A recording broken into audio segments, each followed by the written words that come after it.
The first stage of the Tour de France 2020 is in the books, and like everything else that's happened in 2020, it was a memorable one, not always for the right reasons.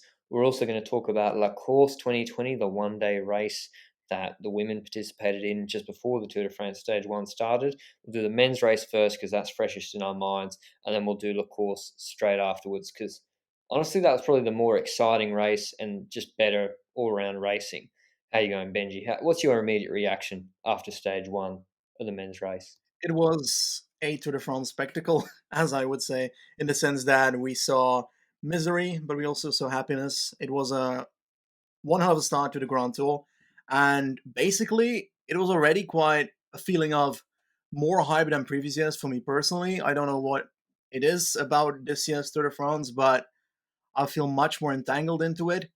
I think it's maybe because we're doing this now that I follow it even more than I already would. And I've got a feeling that the stage did deliver, but as you said, maybe not for the right reasons. But we'll go into that in a second once we go through the stage itself. What's your thoughts on the stage? Oh well, just as a reminder to people that might not have caught the stage, and in this, there's going to obviously be spoilers in this podcast, so beware of that. But the stage was a rolly stage around Nice, starting in Nice and finishing in Nice, and a lot of these, and it had a few climbs in it. Not difficult ones, sort of gentle category threes, 5.7 kilometers at 5.1%. If you're familiar with Norton Summit, which is used in the Tour Down Under, very famous climb in Adelaide, it's very similar gradient and length to that. But these climbs in Nice are very narrow and have an exorbitant amount of paint on them and are sort of in an urban area. Then they're actually in quite a there's houses all around, narrow roads, etc. And Benji, I'm not in Europe, despite pretending to be so on my live stream. So I don't know how much it's been raining or what the weather's been like, but it looked to me like it was the first day it had rained in a long time in Nice, which is always a recipe for disaster. Now I may be wrong on that, but it rained and it rained heavily during the middle of this stage. And even at the end, it was still raining a little bit, but heavily in the middle of this stage. And it was absolute carnage. Benji, you took notes. Just run through all the people Yes. you caught that crashed. Well, firstly, before the crashes happened, we had a breakaway of three riders. That was Grelier, Cher, and Gauthier. Those guys stayed up front until the rain pretty much happened, and they took the K1 points. I think Cher's leader now. I actually haven't Correct. checked the It K1 was leader at Cher, the I moment think, is in the lead. taking the King of the Mountains jersey for CCC, tall CCC rider. I think he did so in the Dauphiné as well. Yeah, I think so as well. Then we had a little intermediate sprint. We had Sagan fight for that versus Bennett. Sagan took that. But mainly when the rain started, everything pretty much came together. And then everything just went apart because once they started going into the second descent of the Col de Remier, which was extremely wet due to the rain, we had first of all the crash of Quintana and Pöstelberger. Quintana pretty much saved himself. He recovered so quickly, still on the bike, that he never actually hit the ground. So it was honestly quite an insane save from the lads. So awesome work from Nairo evading that. Honestly, I love when I see a rider evade a crash because yeah, obviously you don't want to see people crash, but it's also a spectacle if they do it in such a magnificent way. I think Nairo Quintana or Nairo Quintana fan club or Nairo in Green on Twitter, they shared the video with some editing. Go check that out on Twitter. It's crazy. Yeah, it was honestly a good video as well indeed. Sivakov then crashed off camera. We didn't know what happened really, but someone reported that Sivakov crashed and that he was suffering at the back. We saw some images that he was 2 to 3 minutes behind already. He was downhilling so slowly, it was honestly crazy. But eventually he came back together. In the meanwhile, we had Alaphilippe and Amador crash. I'm not 100% sure that Alaphilippe crashed, but on the race center of the Tour de France, they both stood still in a certain corner, and suddenly we saw that Alaphilippe's front wheel, his brake was stuck, his disc brake, that's what I meant. And then we also had crashes of Nizzolo, Pozzo Vivo, Caleb fell twice, Degenkolb fell, and then again, Sivakov crashed again together with Arndt. But Sivakov, man, such a poor lad.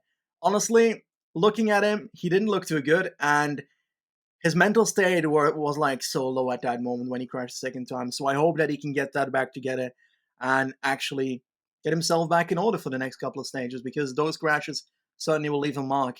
Then we had Tony Martin in the downhill of the I think at the downhill ending of the second Rimier or at the start of the third Rimier's downhill, that's when he pretty much said to the rest of the peloton, well, this is where we will neutralize it ourselves. He made a bit of a Titanic, I'm the king of the world move and spread his arms. And basically everybody, except Astana, decided to go with that. What happened with the Astana thing, you can tell that. Okay, so as you've mentioned, Tony Martin took it upon himself to neutralise the stage, and Robert Hessink has come out. I've seen on Twitter and spoken about how angry he is and the riders were because they believe that the UCI should have neutralised the stage. And you think, oh, I mean, just it's rain. Riding in the rain is part of cycling. Why should the UCI neutralise the race because just because it's raining? And I'd agree with that, except for the fact that I saw images, and a lot of them, of actual soap, like dish soap. Imagine when you go in to do your dishes, you fill up the basin and you get some suds going and the bubbles. That's what it looked like, was all over the road in a lot of those corners. It's all over Twitter.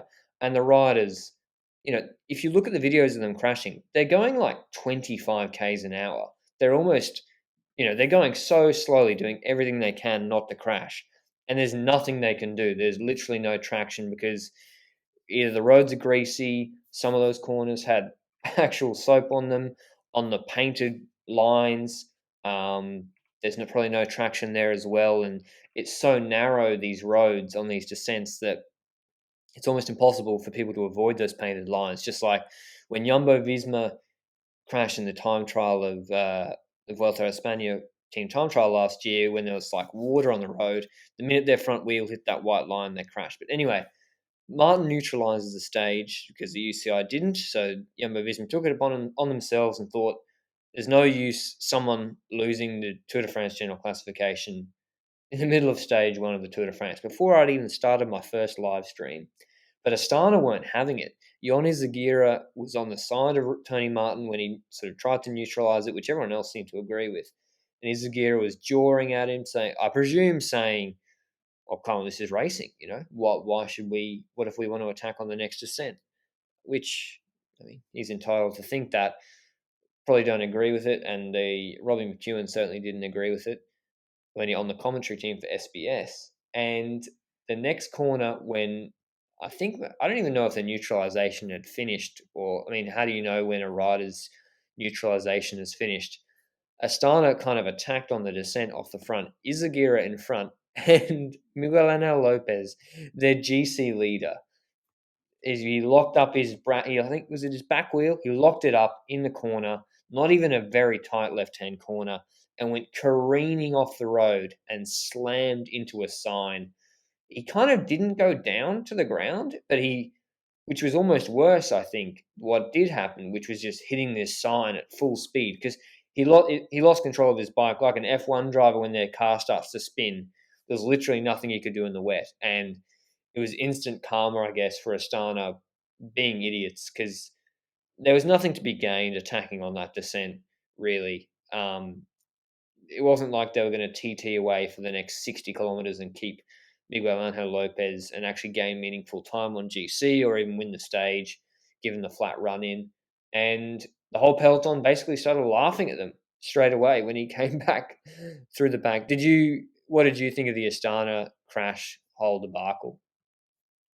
I honestly think that it wasn't a good move, just when it comes to fairness in race, that they went ahead and made a move there. But I also find the words on Twitter and such saying karma and such for a crash always a bit harsh, because you don't exactly want other people to crash. Obviously, it's a bit karma, but the guy still crashed into a sign. So I always feel a bit meh about such situations. But hey, he wasn't the last person that crashed. We had Bennett crash as well, but that was basically during the neutralization. So it wasn't that the neutralization made sure that crashes didn't happen. So it sure as hell was not because of a magnificent speed that people started crashing. It was just because the road was like they were riding on ice pretty much. That's what they said. If you see any of the riders' comments, and a lot of the riders are cranky. I mean, what a hard and difficult start to the Tour de France. Raining, people crashing left, right, and centre. You got the stress. Caleb Ewan crashed and was 6 minutes behind. This is one of the stages. he's done recons of this stage. He lives in the area. Lotto Soudal would have marked down this stage the day the route was announced last year as one that Ewan was probably going to be one of the he was the favourite for the stage, and he ends up being 6 minutes behind the peloton. He eventually catches back up at some point, but what cost it was to him, I'm not sure exactly. It kind of exactly helped his chances. I'm not sure if we missed anyone else that crashed. Robert Hessink crashed fairly heavily, but then he seemed to be fine and back at the head of affairs for Jumbo Visma. Wout van Aert, even on Twitter, said he went down at some point. Um, He was so probably one of the two riders that crashed in that normal road, not descent, flat part, yeah, together with. so that was all the crashes on the descent. Then they finish the descent. It's about, I don't know, 27 kilometers to go. Pure pancake flat run into the finish. Sprinter's delight. Not even any road furniture, really. The road narrowed in a few places. Not any technical corners. The sprint was a straight line. When did you just. What I want to know is, and I don't think anyone really knows, when did the neutralization stop? Because everyone was still chilling. Alaphilippe was talking to Roglic for ages on the flat. Egan Bernal was conferring with Kwiatkowski as well on the flat. And then when was the switch, Benji? Was it when De Koning went on the front and started to drive the pace a little bit that people decided, oh yeah, we're still actually in a race for a Tour de France stage here? I think so. It was roughly around 25k to go. I don't know whether they had a certain amount in mind or whether they had a certain point in the profile in mind, but they still waited a tiny bit after the descent. So I was so confused. Why are they not riding again? What's happening? How long are they going to wait until they start racing again? Because it's still a Tour de France stage, obviously. So I was kind of waiting on the eventual potential attack still, and then a sprint. Well, it kind of happened indeed when Quickstep came to the fore, and also when Cosnefroid decided to launch a bit of an attack, but some other people were pacing already at that point. In the end, I am honestly not sure when a rider neutralization ends. Have no bloody clue. Yeah, I mean, that's the problem with a rider initiated neutralization. And maybe they were wondering when, I don't know, when people were going to catch back up. They were still waiting for people to catch back up off the descent. That probably helped Caleb Ewan catch back up. It was fair to him. Um, but anyway, the sprint teams and trains started to assemble. Not Lotto Soudal at that point, but De Koning Quickstep were going on the front. I think Tim de Klerk or Casper Askren came later. But yeah, Quickstep were on the front. They were riding for Sam Bennett. Or Hansgrohe had a good numbers for Peter Sagan. Who else was there? CCC had good numbers. Trek and even Cofidis as well. So it seemed to be a return to normalcy with about 22 Ks to go. Still wet. And I want to bear in mind at this stage, yes, there's been stress of all the crashes, etc. But physically, probably one of the easiest Tour de France stages that there'll ever be, given the profile. Sorry, given that there were hills, but the descents were completely neutralized, and a lot of the teams weren't pressing on full gas on the climb, and there wasn't really a breakaway to catch either, except the Cosnefroid attack. So for riders like Case Bowl, etc., who, and I won't spoil, we'll get to who won the stage in the end, but I think it suited riders who do well in easy stages, like Bowl, like Fabio Jakobsen. I think would have done really, really well in today's stage if he'd been in the mix at the end, because they pretty much been chilling it, not even pedaling for half an hour. And as long as you can withstand the cold and the rain, it's like a recce ride, and then you're going to do one max sprint at the end. Well, I agree with that. I've got the opinion that it's also according to the circumstances because the first two riders in this stage, we'll get to that apparently, but those two riders are really known to be good in rainy stages and stages with bad circumstances. So to have them come out on top in a stage like this doesn't feel like a coincidence to me. Yeah, I don't know. It's just so odd and such a strange stage. Given that I thought the Hills were going to make a real dent on riders like Bowl, etc. But anyway, the lead out started, but then Quickstep they've had an inconsistent lead out, I've felt, so far this season. And FDJ have, I think, been the most dominant lead out train in pro cycling at the moment. I think you agree with that. You've said similar things yourself, Benji. When they've gone head to head, FDJ have swamped De Koenig, and Yeah. Benoit Cosnefroy went off the front for Ajdoua Le Mondial. Everyone was confused. Well, I was particularly confused because I thought, well, it was a suicide break, basically. There was zero chance with 15Ks to go, a flat run into the finish. Sprinters teams completely rested that Cosnefroy was going to stay off the front. But that's what some riders do. It makes no sense to me, given that there's other stages and profiles that suit him more. But anyway, maybe some free TV time for 2 minutes, and then he immediately got caught. And then Ineos came to the front. Jumbo Visma came to the front. Ineos looked very good. They did what they do. They're going for that 3 kilometers to go, where apparently times were going to be taken.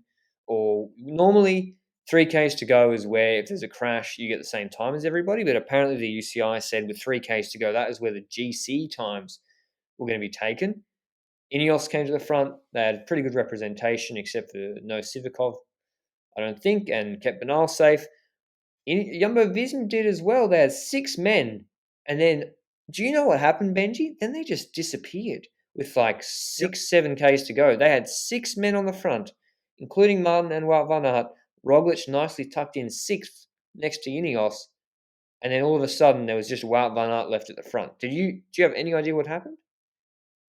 They indeed split up into like 2 parts. We had Tony Martin and Wout van Aert still at the front, and the other 3 were basically Roglic and 2 companions at the back of the group. I think that was for the fact that those 3 were supposed to just rest it out for the rest of the stage, in the sense that Roglic must survive the stage, and then also have Wout van Aert potentially sprint for it. And eventually he tried that, but he had a bit of an issue in the sprint that he basically got blocked and lost 30 to 20 positions just by that exact moment. He was really unlucky there, and he basically gave up on that sprint, and that's why we didn't see Wout van Aert at the end today. But it did seem, I mean, this was what everyone was, the big debate, and Jumbo Visma have been saying in the media, no. Wout van Aert's not going for stages. Maybe stage 21 on Champs-Élysées, but when it came down to it, with Ewan maybe not up to it, Tony Martin did lead out Wout van Aert and give him try and put him into good position. And it did seem that Wout van Aert was actually going to contest that sprint. And as you said, didn't work out for him.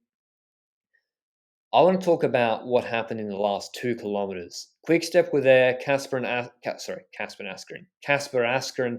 the Danish national champion, did a really long pull for Quickstep. Sunweb actually had a really good lead out for Case Bowl. But then it was, I think, Jack Bauer for Mitchelton Scott, who, as they came through under the Flamme Rouge, or just around 1 kilometer to go, he was leading out for Luca Mezgec, for Mitchelton Scott.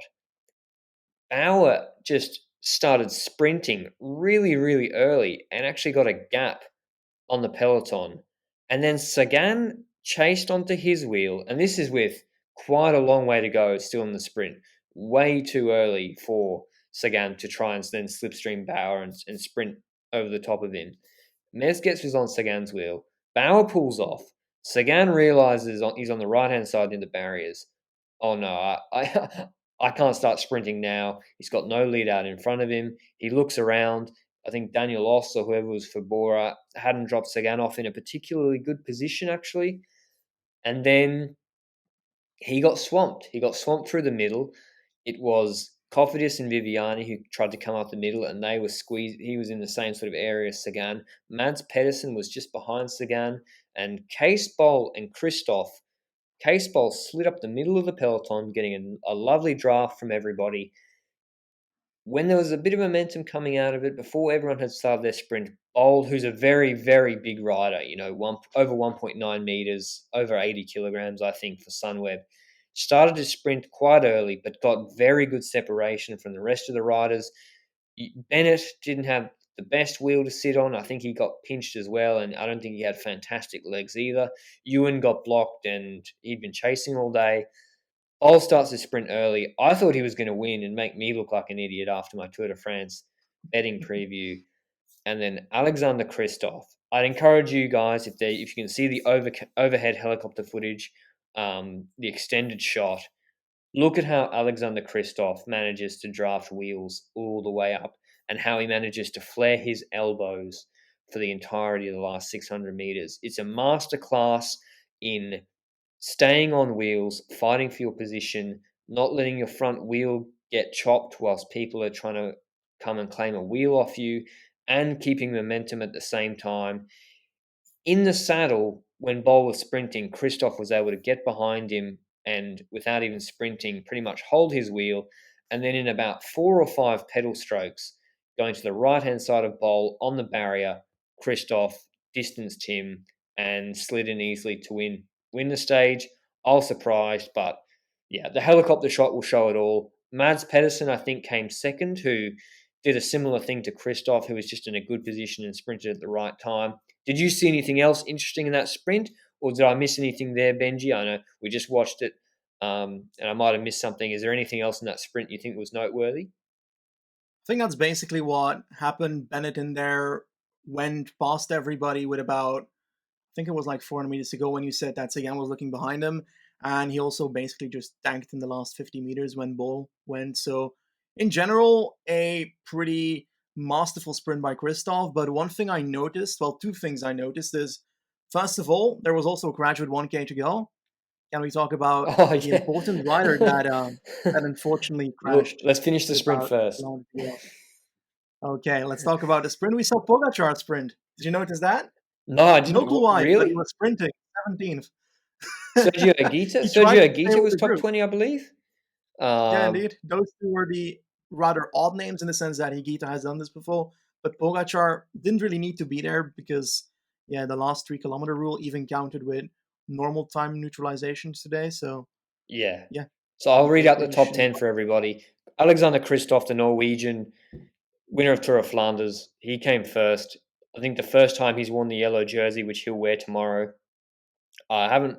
I can't remember how long it was until a Norwegian rider wore a yellow jersey in the Tour de France, or if it's ever happened before. But a massive I moment think for so. Christoph. Mads Pedersen second, world champion. Case Bowl third. Sam Bennett fourth. Peter Sagan fifth. I believe Sagan will wear the green jersey tomorrow because he also took the intermediate sprint points. Elia Viviani sixth. Nizzolo seventh. Good, I think a really good result for Nizzolo to actually be Yeah, contesting that sprint. The NTT lead-out train looked really good, just quietly. Gibbons did a really good job. I think the NTT train was quite good, and Nizzolo was clutching his stomach earlier in the stage, and I think he like not an ideal lead up to that sprint, and to get seventh was really good. Brian Cockard eighth, Anthony Turgis ninth, so good work from the French Pro Conti teams. Jasper Stuyven 10th. And yeah, that's pretty much it. Caleb Ewan 19th. So yeah, disappointing stage for Ewan, one he would have earmarked, but that was the top 10. Christoph has looked terrible before today. yeah, he did. He's not shown anything in any of the other any of the tune-up races, and he just slides through on experience in the cold, in the rain, on a miserable day to take the yellow jersey and win stage one of the 2020 Tour de France. But yeah, Benji, let us know what happened in that crash. I think just at 3Ks to go. Yeah, it was 3Ks to go. I said 1K to go earlier, but it was indeed 3Ks to go. Just with about 2.9K actually, because that's really important for the 3 kilometer rule. And we had Pinot down and quite a few other riders, but the most notable name was Thibaut Pinot down, one of the GC favorites for this Tour de France. So very, very disappointing to see his face at that point. Like that was the face of a man that just lost a war. Honestly, he was so sad that he crashed, and he basically looked depressed following that until he crossed the finish line with his whole squad together. So, in the end, he most likely shouldn't lose any time. It's not updated on the results page yet, but considering it was within the last 3 kilometers, he should be placed in the same time as the first lads that crossed the line. Yeah, Pino wasn't holding his collarbone. I mean, obviously, no one wants to crash, etc. But he didn't look to be too badly injured. I hope he isn't injured. Obviously, I want Pino to win this Tour de France. He should have known he wouldn't have been losing any time, and he was gesticulating and acting like it was, the end of the world just about. Um, whereas Alaphilippe crashed at least once and just sort of got on with life. So I think, yeah, Pinot just got to just chill out. I know it's a bad day, but it's a bad day for Ineos. It's a bad day for Jumbo Visma. It just is a bad day for pretty much everyone except Alexander Kristoff and Mads Pedersen and Case Bowl and Peter Sagan. So, yeah, just chalk it up as a bad day for everybody. Get on with tomorrow. Hopefully, tomorrow's a better day for Pinot. And there's going to be, I think, GC action tomorrow. But yeah, that was the stage one of the 2020 Tour de France. As with everything in 2020, extremely unpredictable with the rain affecting the race a lot. Some of you are probably wondering if I want to backtrack on my Case Bowl prediction of him not winning a stage in this tour. I don't think so. I think today was a very unusual stage because of the self-imposed neutralizations. I think that, as I mentioned earlier in the podcast, that had the effect of making it quite an easy stage if you hadn't crashed, compared to a typical Tour de France stage, or easier. And in the last 40 kilometers, the TSS would have been very, very low compared to what they would have been expecting. And Caseball got to sit on his train and sit in a flat, pretty much a pancake flat lead out with not very much wind for 20 kilometers and then do a max effort sprint, which I don't disagree. He's very good at that sort of sprint. But that was not a normal stage, and I think in the other sprint stages with fatigue in the legs, I think we'll be seeing Ewan and the typical guys we expect up there. But yeah, congrats to Christoph, just savvy vet, taking the win when everyone else was having a bad day. Anything else before we move on to La Course, Benji? I'd like to give a small recap on what is coming tomorrow when it comes to stage two. So we've got a pretty hilly terrain. We've got Nice to Nice once again, two mountains in the middle, that's Col de Colmiana and Col de Turini, so big climbs, and then towards the end Col d'Aise. And basically, just before the finish line, we've got Col des Quatre Chemins, which is the Col d'Aise, but they stop a bit before the top and go downwards towards the finish line. So a pretty cool terrain tomorrow. I'm looking forward to it. I'm pretty sure Lanterne is looking forward to it as well. Yeah, it's going to be a really one of the most exciting, or should be one of the most exciting second stages in the tour in recent memory. And I'm just seeing on Twitter now. Sorry, Benji. I just saw on Twitter now that John Degenkolb apparently missed the time cut, and he's outside the time Wow. limit. Now, I mean, the UCI is typically, or the commissaires, are not typically that kind, even if there are extenuating circumstances. Given that Jumbo Visma had to like fight for Tony Martin to not be outside the time cut in the Dauphiné Hail stage. But yeah, I'm seeing that on Twitter. I think La Flamme Rouge tweeted that. So not great for Caleb Ewan's lead out to be missing John Degenkolb. I also noticed just a second ago that Pavel Sivakov actually ended on 13 minutes after crashing twice, which is basically a scratch to his GC if it wasn't already for the crash itself. So he's pretty much gone as well. And I noticed that Wout Poels lost time today, so that's basically most likely meaning that he's losing time on purpose, like he did for Sky and Ineos in the past. So that doesn't really surprise me, but it does make clear that he's not going for GC himself, but all out going for Landa or for stage wins in the future. I kind of think Wild Piles will be going for stage wins. I think he'll get freedom to go for a couple of stage wins, but I think that's a better idea than Landa. Realistically, has a very, very low chance of winning the tour. But yeah, we'll talk more about GC in the relevant stages. Let's move on to La Course, 96 kilometers long. A lot of the women or female riders were complaining justifiably, like, why can't we have a longer race? Van Vleuten's complained about that, I think, for their GP Plouet as well, or European Championships. Why can't they have a longer race? But it is what it is. We'll talk about the race as it happened.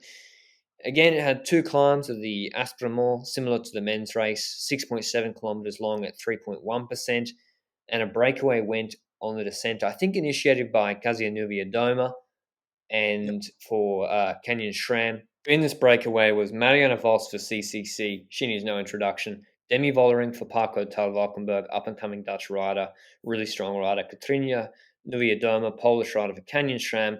Annemiek van Vleuten, the world champ and European champ for Mitchelton Scott. Elisa Longo Borghini, the Italian rider for Trek Segafredo, extremely strong rider, and Lizzie Deignan, who just won GP Plouet in front of Lizzie Banks about 4 or 5 days ago. She's also riding for Trek Segafredo alongside Elisa Longo Borghini. So, considering that there's Demi Vollering, Marianne Vos, you'd back them in a sprint. Lizzie Diamond's a pretty good sprinter on a day as well.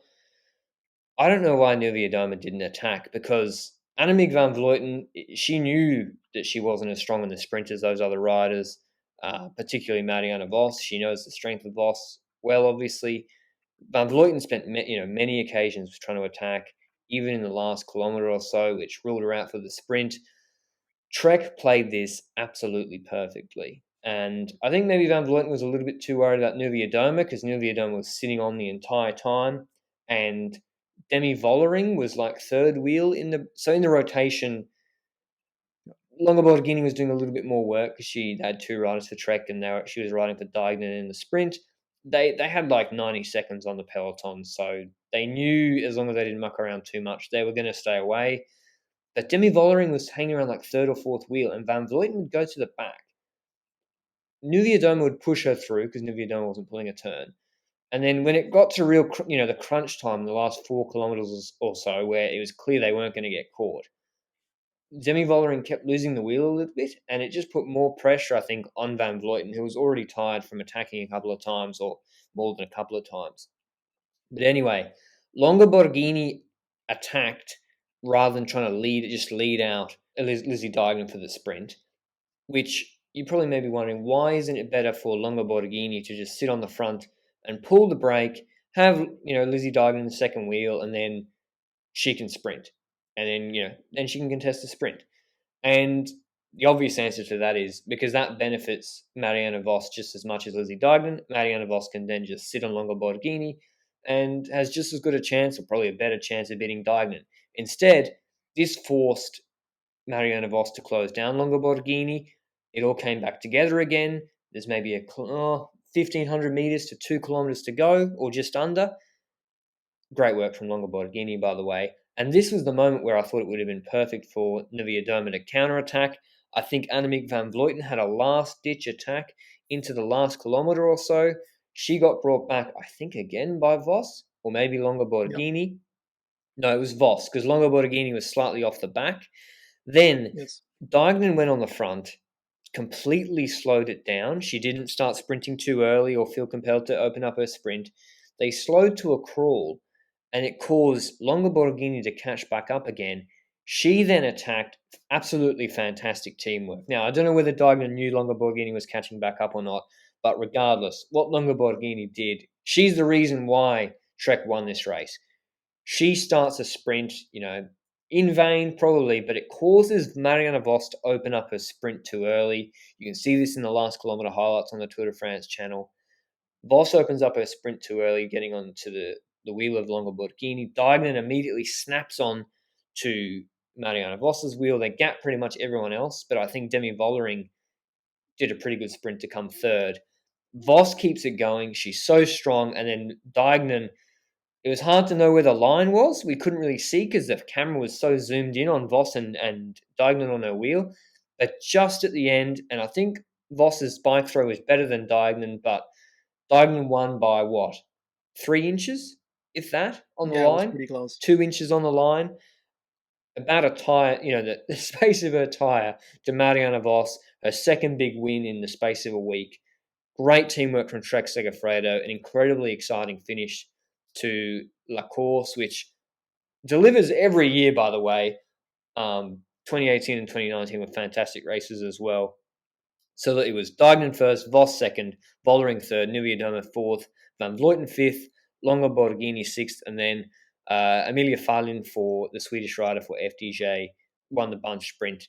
Benji, was there anything in the finale that you picked up on or you found particularly interesting? I believe that I've got the same feeling towards that Trek Segafredo tactic that you were talking about, in the sense that it really baited out Marianne Vos there. Elisa Longa Borghini, she came at the perfect moment. Whether Deignan knew it or not, nobody knows but themselves. And obviously, when it comes to the support that Deignan has from the team car with Bronzini and Teutenberg, then they definitely know how to beat Marianne Vos at certain points, but it worked out perfectly, I hear. Demi Vollering, I was really impressed with her coming third, given that she didn't look that great in the break and could barely pull turns in the last sort of 12 to 15 kilometres. I was a little bit confused by what Nieuwiadoma's tactics were, because she was maybe she was just really tired, and that's why she wasn't pulling any turns and pushing through Van Vleuten. But I thought it was part of a plan to save herself for an attack later, but that didn't eventuate. But this is a great preview for the Giro Rosa, which is the sort of the pinnacle of stage racing for women's cycling that's going to be happening this year. I can't wait for that. We'll see all the big names, all these sort of names at the Giro Rosa, obviously won by Annemiek van Vleuten, pretty dominant fashion uh, last year. I don't know why they call it the Giro d'Italia Internazionale Yeah, true. Femminile, but yeah, Giro Rosa is what I know it as. She's going to be the hot favourite for it this year. I think she's riding the Bulls Ladies Tour, but yeah, that starts on the 11th of September. So that'll be during the Tour de France, the Giro Rosa. So we'll have a lot, a lot to keep up on when that happens. But yeah, any other thoughts, Benji, on the women's or men's races? Okay, when it comes to La Course, a last note was that I was slightly disappointed in the sense that Uttrup Ludwig wasn't really there. She dropped when Annemiek van Vleuten pretty much exploded on the Col de Remier. And I felt like, knowing her riding style and her recent results and such, I expected a tiny bit more, but seems like she either didn't have the legs or just exploded her legs on that climb itself. Yeah, maybe Uttrup Ludwig was a little bit tired from Giro dell'Emilia and European champs, etc. Although the other riders have done the same. All right, I think that's going to be all for today. We'll try to keep it under 40 minutes. Congrats to Lizzie Dignan. Congrats to Alexander Kristoff. Thank you for all the support of the podcast so far. We've been overwhelmed by it and how well it's going. We're going to keep it rolling every day for the Tour de France and the Giro d'Italia, etc., into the distance, into the future. But if you do like it, it helps out so much if you could provide a review or just a rating, really, not even a written review on your podcast player. Benji, last thoughts. You got 5 seconds before we sign off and I go to sleep. Thank you very much for listening. Ciao.